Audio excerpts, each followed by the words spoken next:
السلام علیکم۔ ہاتھ میں قلم لیے سوچ رہا تھا کہ اپنی داستان کہاں سے بیان کروں۔ افسوس زندگی کی ریل گاڑی اس خوبصورت دنیا کے حسین مناظر کے درمیان اس تیزی سے گزرتی چلی گئی کہ بہت سے دلکش نظارے نظروں میں سمانے بھی نہیں پائے اور کسی مقام پر ذرا دیر ٹھہرنے کا موقع ہی نہیں ملا۔ مڑ کر دیکھتا ہوں تو یادوں کی ایک لمبی قطار نظر آتی ہے، جسے تھکے ہوئے کونجے اپنے پروں میں چونچے چھپائے اداس کھڑی ہوں۔ اب بھی میری عادت ہے کہ ایک مخصوص جگہ پر بیٹھ کر خالی وقت میں غور و فکر کرتا ہوں۔ ایسے میں چائے کا کپ میرے ہاتھ میں ہوتا، جو میں اپنی بیٹی جیسی بہو سے بنواتا ہوں۔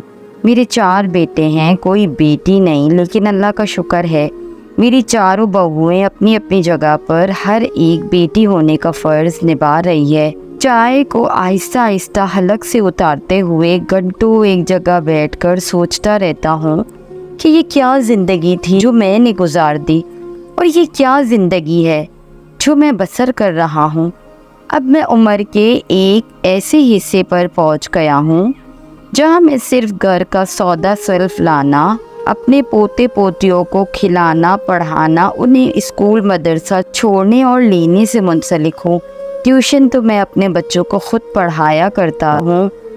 خیر، یہ زندگی بھی اچھی ہے، جو ہو جیسا ہو ہمیشہ اپنے رب کا شکر ادا کرنا میری ماں نے سکھایا، اور اپنے بچوں کو بھی میں نے یہی درس دیا، کیونکہ یہ زندگی مجھے بہت ٹھوکریں اور دھکے کھانے کے بعد ملی تھی۔ جب ایسا کچھ سوچتا ہوں تو اس قدر انہماک سے کہ دیکھنے والوں کو کبھی کبھی تو میری اس ماہویت پر عبادت کا گمان ہونے لگتا ہے۔ ظاہر ہے ہر اچھا کام جو انہماک اور استغراق سے کیا جائے وہ عبادت کا درجہ ہی رکھتا ہے، اور یہ بھی سنا ہے کہ اچھے کاموں کا صلہ ضرور ملتا ہے، کسی کی ذرا سی بھی نیکی رائیگاں نہیں جاتی، لیکن اوپر والے کا شکر ہے میرے حق میں یہ بات درست نکلی۔ ممکن ہے کہ مجھے میری نیکیوں کا صلہ دوسرے جہاں میں ملنے والا ہوگا، بس اس امید پر ساری کلفت دور ہو جاتی ہے کہ اس جہاں میں نہ صحیح تو اس جہاں میں تو انسان کو اپنے کرموں کا پھل ملے گا۔ میں تو اس دنیا کی وہ شے تھا کہ میری شریک حیات بھی مجھ سے وفا نہ کر سکی۔ چوتھے بیٹے کو جنم دیتے ہوئے وہ بھی اس دنیا سے کوچ کر گئی۔ ہوش سنبھالتے ہی جو پہلی آواز ماں کی طرف سے کانوں میں رس گھول گئی وہ یہ تھی کہ دوسروں کے کام آنا چاہیے۔ مجھے خبر نہ تھی کہ دوسروں کے کام آنے کی عادت کیسے پڑی۔ بہرحال جو ہی ہوش سنبھالا میں نے دوسروں کے کام آنا شروع کر دیا۔ سب سے پہلے میں نے اپنی امی کے کاموں میں ہاتھ بٹانا شروع کیا تھا۔ ان کے چھوٹے موٹے کام دوڑ دوڑ کر کرنے لگا، لیکن جب چائے کی پتی ڈبے میں ڈالتے وقت تھوڑی فرش پر بکھر جاتی تو دادی کمر پر کس قطر 2 ہتھڑ مارتی، ارے بابلے یہ کس نے تجھے چائے کی پتی کا پیکٹ ڈبے میں اونڈیلنے کو کہا تھا۔ انہیں کبھی نہ بتا پاتا کہ میں اپنی ماں کا ہاتھ بٹانا چاہتا تھا۔ انہوں نے خود کبھی میری اچھی نیت کا ادراک نہ کیا۔ دراصل دادی میں ایسی صلاحیت ہی نہ تھی کہ وہ میری ان خوبیوں کو ستائش کی نظروں سے دیکھے۔ ایک دن میری ماں نے مجھے کچھ پیسے دے کر کہا کہ جا خالہ جان کے گھر دے آ۔ میری خالہ ایک حدیڑ عمر اور غریب خاتون تھی، اور اکثر ماں ہی ان کو خرچہ دیا کرتی تھی۔ وہ اتنی غریب تھی کہ گھر میں فاقے تھے۔ میں ان روپوں کو لے کر گھر سے نکلا۔ سامنے خالہ کا گھر تھا۔ سڑک پار کرنے کے لیے اپنے قدم کو تولا ہی تھا کہ ابا آتے دکھائی دیے۔ چونک کر ٹھہر گیا، گھبرا کر ادھر ادھر دیکھا، مگر وہاں چھپنے کی کوئی جگہ ہی نہ تھی۔ ناچار رقم کو مٹھی میں دبا کر میں نے ہاتھ پشت کے پیچھے کر لیے، کیونکہ اماں نے سختی سے کہا تھا کہ رقم کے بارے میں کسی کو نہ بتانا، یہ روپے سب سے چھپا کر خالہ کو دینے ہیں۔ اس رقم کو میں ابا کی تیز نگاہوں سے نہ چھپا سکا۔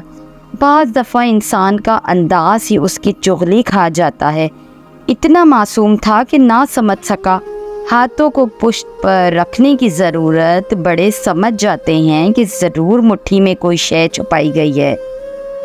ابا جان نے قریب آ کر مجھ کو پکڑ لیا، پشت کے پیچھے والا ہاتھ سامنے لا کر پوچھا، کیا ہے اس میں؟ کیا چھپا رہے ہو؟ دکھاؤ مجھے۔ کچھ نہیں ابا۔ میں نے مٹھی کو اور سختی سے بیچ لیا اور روحانسی ہو گیا۔ ابا نے میری مٹھی جبرن کھول لی۔ اس میں 80 روپے تھے۔ یہ اس وقت کی بات ہے جب 80 روپے کی بھی کافی اہمیت ہوتی تھی۔ کہاں سے لایا ہے یہ روپے اور کس کو دینے جا رہا تھا؟ کیا چرائے ہیں اماں کے پیسے؟ انہوں نے ایک ہی سانس میں کئی سوال کر ڈالے۔ نوٹ دیکھ کر وہ مجھ سے زیادہ گھبرا گئے تھے، جبکہ میں ان کے ایک بھی سوال کا جواب دینے کا متحمل نہ تھا۔ تبھی ان کو میرے پکے پن پر غصہ آ گیا اور انہوں نے وہیں سڑک کے کنارے دھنک کر رکھ دیا۔ لیکن جسمانی مار کی اذیت روحانی تقویت کے سامنے کیا شے ہے؟ ننھی سی جان مار کھاتا رہا مگر اماں سے کہے ہوئے وعدے کا پاس نبھاتا رہا۔ ماں کو بچانے کی خاطر الزام اپنے سر پر لے لیا۔ ابا کے سوالوں میں ہی جوابات تلاش کر لیے۔ جی، اماں کے پیسے چرائے ہیں، لیکن میں یہ نانی اماں کو نہیں دینے جا رہا تھا، اور اماں نے تو مجھے منع بھی نہیں کیا تھا کہ آپ کو ہرگز نہیں بتانا۔ اب میں گڑبڑا گیا۔ وہ خالہ میری اماں سے عمر میں کافی بڑی تھی۔ میری نانی تو وفات پا چکی تھی، تو اماں نے خالہ کو ہی نانی اماں کہنا سکھایا تھا۔ ابا اکایا۔ انہوں نے مجھ معصوم کے جوابوں سے مطلب کی باتیں اخذ کر لی کہ پیسے میں نے چرائے نہیں بلکہ اماں نے ہی دیے ہیں، کہ نانی کو دے کر آؤ مگر ابا کو نہیں بتانا، وغیرہ وغیرہ۔ انہوں نے نوٹ مجھ سے لے کر جیب میں ڈال لیے اور سڑک پر ہی 2-4 ہاتھ رسید کر کے گھر لے آئے اور اماں کے اوپر دھکا دے کر بولے، لو سنبھالو اپنے نالائق بیٹے کو، یہ روپیے چرا کر نہ جانے کدھر جا رہا تھا۔ اماں خوب جانتی تھی کہ میں نے نوٹ نہیں چرائے تھے اور میں کدھر جا رہا تھا، مگر اس وقت وہ یہ سب بھول گئی اور مجھے 4 چوٹ کی مار دے کر یہ ثابت کر دیا کہ میں واقعی چور ہوں اور رقم چرا کر نہ جانے کدھر جا رہا تھا۔ میں ماں کے اس برتاؤ پر حیران تھا۔ ممتا کے بڑے دل فریب قصے مشہور ہیں، لیکن کوئی مجھ سے پوچھے، آج بھی جب کوئی ممتا کی شان میں قصیدے کہتا ہے تو میری ہونٹوں پر ایک موہوم سی مسکراہٹ پھیل جاتی ہے۔ آپ یقین کیجئے کہ ایسے تلخ تجربات نے بھی میری فطرت کو نہ بدلا اور میں نے دوسروں کے کام آنا نہ چھوڑا۔ اسکول جانے لگا تو سب سے پہلے جو میرا دوست بنا اس کا نام عبدالقادر تھا۔ عبدالقادر ایک بڑے گھر کا لڑکا تھا، لیکن وہ نہایت ہی حسین مگر نالائق تھا۔ مجھے وہ اپنی اچھی صورت کی بنا پر پسند آ گیا تھا۔ ظاہر ہے خوبصورتی میری روح کے لیے تمانیت تھی، کس کی نہیں ہوتی۔ آج بھی حسین چہرہ دیکھ کر میں ان کی خوبصورتی کی تسبیح پڑھنے لگتا ہوں کہ یہ اللہ کے تراشے ہوئے ہیں جو خود جمیل ہیں اور جمال کو پسند کرتے ہیں۔ عبدالقادر پر تو میں جان فدا کرنے لگا۔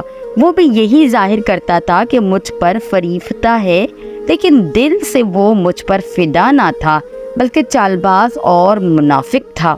میں کبھی اس کی منافقت کو نہ سمجھ سکا۔ میں شاید بہت سادہ تھا یا کم عقل تھا، مگر وہ میری کم عقلی کو دوستی کے جملوں میں چھپا کر عرصہ دراز تک مجھ سے فائدہ حاصل کرتا رہا۔ وہ مجھے یہ کہہ کر خوش کرتا تھا کہ تم بڑے اعلیٰ ظرف ہو، بڑے سچے دوست ہو۔ وہ ہر ایک سے میرے سامنے کہتا، یہ بڑا معصوم ہے اور میرا سب سے اچھا دوست ہے۔ اپنے لیے اس کے منہ سے یہ فکریں سن کر تو میں مدہوش ہو جاتا تھا۔ عمر بھر اس کے ہاتھوں لٹنے کو تیار ہو جاتا تھا۔ تمام سوالات میں حل کرتا، وہ نقل کر لیتا۔ میں مضمون تیار کرتا، اس کو پڑھوا دیتا۔ میری محنت کے نمبر اسے مل جاتے۔ اگر میں اول پوزیشن لے لیتا تو وہ صدمے سے بے ہوش ہو جاتا اور میں سالانہ امتحان میں اس سے نقل کروانے کے چکر میں اول پوزیشن سے ہاتھ دھو لیتا۔ پھر میں نے انٹر گھسیٹ کے کر لیا اور اپنی قسمت کا رزق تلاش کرنے تنہا نکل کھڑا ہوا۔ میں نے اپنے کیریئر کی شروعات ٹیچنگ سے کرنے کا سوچا۔ پتہ چلا ایک اسکول میں کچھ آسامیاں خالی ہے اور ان کی تقرری کا اختیار میرے والد صاحب کے ایک دوست کو ہے۔ میں بڑا خوش ہوا۔ اسی روز ایک ہم جماعت فراز سے ملاقات ہو گئی۔ وہ بھی ملازمت کی تلاش میں تھا۔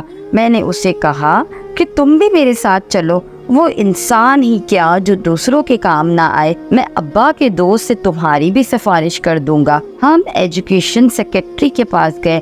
ابا کی وجہ سے انہوں نے بڑے احترام سے بٹھایا، کہنے لگا بیٹا میرا وعدہ ہے کہ میں تم دونوں کی ملازمت کے آرڈر کرا دوں گا، تم دونوں کو انٹرویو دینا ہوگا اور انٹرویو کے دن اپنی اصلی اسناد بھی دکھانی ہوگی۔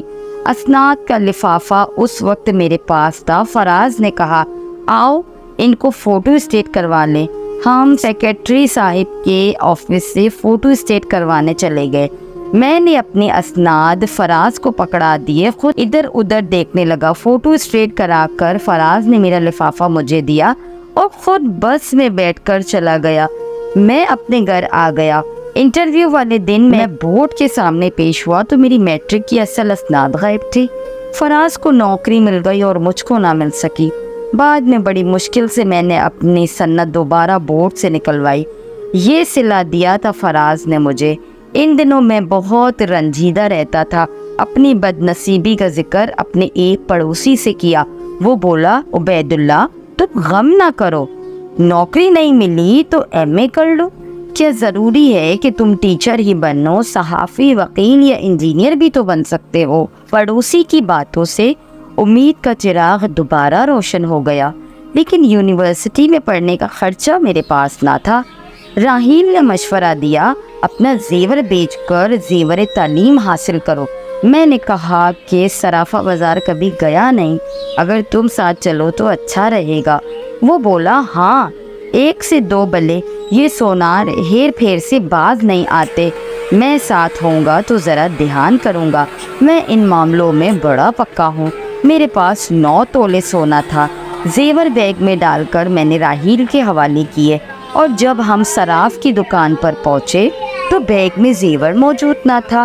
وہ کہنے لگا کہ شاید کسی نے بس میں نکال لیا ہوگا۔ میں اپنے نصیبوں کو رونے لگا۔ بعد میں پتہ چلا کہ زیور اسی راحیل نے اپنے گھر میں بیگ سے نکال کر رکھ لیے تھے، لیکن اب کیا کر سکتے ہیں۔ بقول فراز عبید اللہ تم تو بڑے احمق ہو۔ واقعی میں احمق تھا، دوسروں کو اپنے جیسا سمجھ کر ان پر اعتبار کر لیتا تھا، اعتماد کر لیتا تھا۔ جو تو کر کے ایم اے کیا اور ایک رسالے کے دفتر میں ملازمت اختیار کر لی۔ 1 سال وہاں میں نے بڑی محنت سے کام کیا۔ انہی دنوں ایک لڑکی آرٹیکل لے کر آئی، بولی بڑی مجبور ہوں، ماں بیمار ہے، ان کا علاج کرانا ہے۔ یہ لڑکی کچھ شناسا لگی، میری بہن کی پرانی کلاس فیلو تھی، لکھنا لکھانا واجبی ساتھ تھا، اس کی تحریر میں جان وان کوئی نہیں تھی، اس کے لکھے ہوئے مضمون کا معاوضہ کیسے مل سکتا تھا؟ میں چاہتا تھا کہ اس کا آرٹیکل چھپ جائے تاکہ کچھ معاوضہ مل جائے تو اس ضرورت مند کی مدد ہو جائے۔ سفارش میں نہ کر سکتا تھا کیونکہ میں جانتا تھا کہ لکھنے والوں کے لیے سفارش کی ضرورت نہیں ہوتی، تحریر تو اپنی آواز آپ ہوتی ہے، تحریر خود لوگوں کو بلاتی ہے، اپنی طرف کھینچ لاتی ہے۔ الفاظ کی بھی اپنی ایک صدا ہوتی ہے کہ پڑھنے والے ان کے گرد اکٹھے ہونے لگتے ہیں۔ وہ میرے سامنے بیٹھ کر روتی تو میرا دل بیٹھ جاتا۔ آخر ایک حل سمجھ میں آیا کہ میں اپنے نام سے لکھوں اور جب آرٹیکل شائع ہو جائے تو معاوضہ اس کو مل جائے۔ میں نے اپنے نام سے اس کا آرٹیکل لکھا، تحریروں کو بے حد پسند کیا گیا، بے شمار فون آ گئے، رسالے کے مالک بھی چونکے۔ تبھی انہوں نے مجھے بلا کر فہمیدہ کے بارے میں پوچھا کہ یہ نئی لکھاری کون ہے جو اتنا اچھا لکھ رہی ہے۔ میں نے فہمیدہ کا مالک سے تعارف کروایا، یوں سفارش ہو گئی اور فہمیدہ کو انہوں نے ملازمت دے دی۔ وہ سب ایڈیٹر ہو گئی تو اس کی پی آر زبردست بن گئی، اس کو پی آر بنانے کا فن آتا تھا۔ بس ایک دن مجھے پتا چلا کہ اس نے میرا پتہ صاف کرا دیا اور خود میری جگہ لے لی۔ سخت ذہنی دھچکا لگا، لکھنے لکھانے سے جی اچاٹ ہو گیا۔ دوبارہ ملازمت کے لیے قسمت آزمائی کی، ایم اے کر چکا تھا، ایک کالج میں اپلائی کیا، جاب بھی مل گئی، میرا سلیکشن ہو گیا تھا۔ 1 سال سکون سے کٹ گیا۔ اب بھی لکھتا تھا مگر کبھی کبھی جب موڈ ہوتا، ورنہ ڈائری لکھ کر اپنے نصیبوں کا رونا رو لیتا اور دل کی بڑاس نکال لیتا۔ ایک روز ایک کولیگ نے بتایا کہ فلاں اسٹوڈنٹ فیل ہے، لیکن پاس کروانے کے لیے اس نے مجھے کچھ رقم کی پیشکش کی ہے۔ یہ لڑکی میرے پاس ٹیوشن پڑھتی ہے۔ راشد تم کیا کرو گے؟ میں نے پوچھا۔ راشد نے کہا رقم خاصی موٹی ہے، رقم جیب میں رکھوں گا اور لڑکی کو امتحانی ہال میں نقل کروا دوں گا تو پاس ہو جائے گی۔ مجھے بہت غصہ آیا۔ میں نے کہا اسی لیے تو معیار تعلیم گر رہا ہے، تم جیسے استاد اچھے اور ہونہار طالب علموں کا حق مارتے ہیں، اسی وجہ سے ہمارے معاشرے میں بد امنی پھیل رہی ہے۔ نوجوان نسل بد امنی کا شکار ہو کر ڈاکہ زنی پر اتر آئی ہے۔ وہ بولا تم بکواس مت کرو اور اپنی دیانت داری اپنے پاس رہنے دو، میں تو ایسی 2-4 لڑکیاں اور تلاش کروں گا، آخر مجھے مکان بھی تو بنوانا ہے۔ میں نے راشد کو کبھی فیل سے باز رکھنے کی بہت کوشش کی لیکن وہ باز نہ آیا تو میں نے تمام معاملے سے پرنسپل کو آگاہ کر دیا۔ میں بہت خوش تھا کہ اب اس مقدس ادارے کو جو میرے نزدیک عبادت گاہ کی طرح تھا، راشد جیسے ضمیر فروش استاد سے نجات مل جائے گی۔ وہ یقیناً معلمہ کہلانے کا مستحق نہ تھا۔ پرنسپل صاحب نے میری بات بہت غور سے سنی اور کہا کہ بہت جلد میں اس کے خلاف ایکشن لینے والا ہوں۔ پھر ایک روز میری معطلی کے آرڈر آ گئے کہ میں نے کسی طلبہ سے رشوت لی ہے، خود پرنسپل صاحب اور راشد اس کے گواہ تھے۔ اف میرے خدا، مجھ پر تو جیسے قیامت ٹوٹ پڑی۔ دراصل پرنسپل صاحب بھی راشد کے ساتھ دولت سمیٹنے میں شامل تھے۔ میرے ضمیر نے بھی گوارا نہ کیا کہ میں ایسے تعلیمی ادارے کا رکن رہوں کہ جہاں امیر لوگوں کے بچوں کو دولت لے کر نقل کرائی جاتی تھی اور محنتی بچوں کو اس لیے پیچھے رکھا جاتا تھا کہ وہ غریب والدین کے بچے تھے۔ اس کے بعد تو میں نے اپنا اسکول کھول لیا جس کی فیس برائے نام ہی تھی اور جو غریب والدین کے محنتی بچوں کے لیے کھولا گیا تھا۔ اسی دن میں نے اپنے ویران گھر میں امیدوں کا ایک دیا جلایا، بچوں کو تعلیم کے ساتھ ساتھ ایمانداری اور نیکی کا درس بھی دیتا تاکہ وہ بڑے اور سمجھدار ہو جائیں تو وہی اس گرتے ہوئے معاشرے کو سنبھال لیں، کیونکہ بالآخر اخلاق کی اعلیٰ اقتدار کی پامالی سارے سماجی نظام کی تباہی کا باعث بن جاتی ہے۔ اب میں تاہی دامن نہ رہا تھا۔